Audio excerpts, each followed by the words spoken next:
సింహాద్రి అప్పన్న స్వామి చందనోత్సవంలో గోడకూలి 7 మృతి చెందడం దురదృష్టకరమని ఏపీ హోంమంత్రి అనిత అన్నారు. భారీ వర్షం కారణంగా ఈ ప్రమాదం జరిగినట్లు తెలిపారు. ఘటనా స్థలంలో సహాయక చర్యలను ఆమె పరిశీలించారు. ఘటనపై పూర్తి స్థాయి దర్యాప్తు చేయించి బాధ్యులపై చర్యలు తీసుకుంటామని అనిత స్పష్టం చేశారు.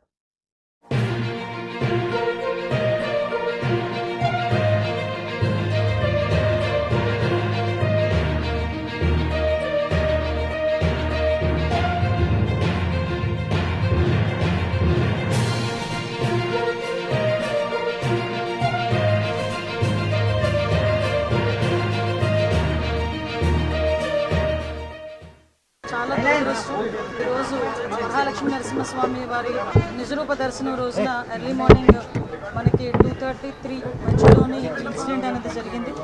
యాక్చువల్గా ఇన్సిడెంట్ కూడా 2 o'clock చాలా హెవీ రైన్ ఒకటి స్టార్ట్ అయింది. అందరికీ తెలుసు, చాలా పెద్ద గాలి దుమారంతో చాలా ఉరుములు మెరుపులతో కూడిన భారీ వర్షం అయితే వచ్చింది. ప్రాథమిక నివేదిక ప్రకారం ఆ వర్షం ఏదైతే వచ్చిందో వాటర్ అంతా కూడా ఆ లూజ్ సాయిల్ మూలన వాటర్ అంతా కూడా కొంచెం లోపల దిగి ఆ గోడ కూలింది అన్నది ఒక ప్రాథమిక సమాచారం ప్రకారం వచ్చిన నివేదిక. ఇంకా కూలంకషంగా మా వాళ్ళందరూ కూడా సార్ ఎంక్వైరీ చేస్తున్నారు. అట్ ద సేమ్ టైం అక్కడ 300 రూపీస్ క్యూ లైన్ ఉంది. ఆ క్యూ లైన్ అక్కడ జస్ట్ కరువు ఉంటుంది అనమాట. అంతవరకు అంత హెవీ క్రౌడ్ కూడా లేరు. ఫస్ట్ కరువు మూలన ఒక జస్ట్ కొంచెం క్రౌడ్ అక్కడ ఉన్నారు.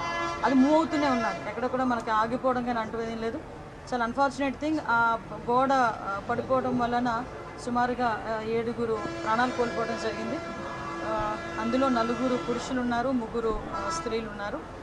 ఇంకా మిగతా రెస్క్యూ ఆపరేషన్స్ కూడా జరుగుతున్నాయి. సంఘటన జరిగినది అని తెలిసిన వెంటనే ఇమీడియట్గా ఎస్డిఆర్ఎఫ్ బృందాలు, ఫైర్ డిపార్ట్మెంట్, పోలీస్ డిపార్ట్మెంట్, అదేవిధంగా ఇక్కడ పనిచేస్తున్న వాలంటీర్స్ చిన్నపిల్లలైనా వాళ్ళకి చేతులెత్తి దండం పెట్టాలి. నిజంగా వాలంటీర్స్ అయితే ఇమీడియట్గా కొంతమందిని బయటకు తీసుకొచ్చి అప్పటికప్పుడు హాస్పిటల్ కూడా తరలించారు.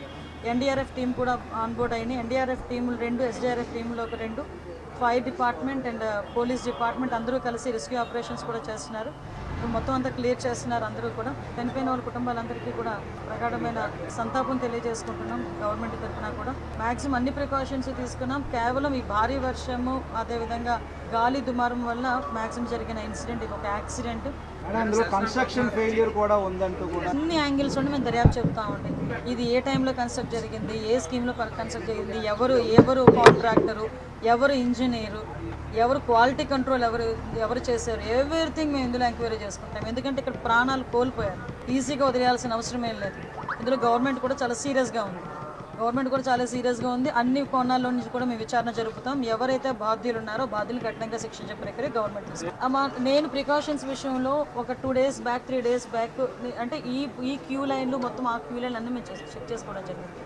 ఇది అన్ఫార్చునేట్ థింగ్. అక్కడ గోడ ఉంది. ఆ గోడ పిల్లర్తో కట్టాడా, సిమెంట్తో కట్టాడా, బ్రిక్తో కట్టాడా అన్నది ఎవరు కూడా మేము చూసుకోవడానికి మాకు. కానీ విషయం ఏంటవుతుందంటే అక్కడ విపరీతంగా వర్షం పడింది. మీకు తెలుసు, మీరు ఆ టైంలో ఉన్నారు. నేను కూడా వర్షంలో తడుచుకునే దర్శనం చేసుకుని వచ్చాను. నేనే కాదు, పట్టు వస్త్రాలు సమర్పించడానికి వచ్చిన రెవెన్యూ మినిస్టర్ గారు కూడా వర్షంలో తడుచుకుని వెళ్ళారు. భారీ వర్షంలో తడుచుకుని వెళ్ళాము. ఈ వర్షం నేను దర్శనం చేసుకుని బయటకు వచ్చాను. ఇలా ఇన్ఫర్మేషన్ వచ్చింది గోడ కూలిందని. 1 or 2 ఇంజురీస్ అన్నారు. అయినప్పటికీ కూడా నేను వచ్చి చూస్తానని చెప్పి నేను పుట్అవుట్ని వచ్చాను.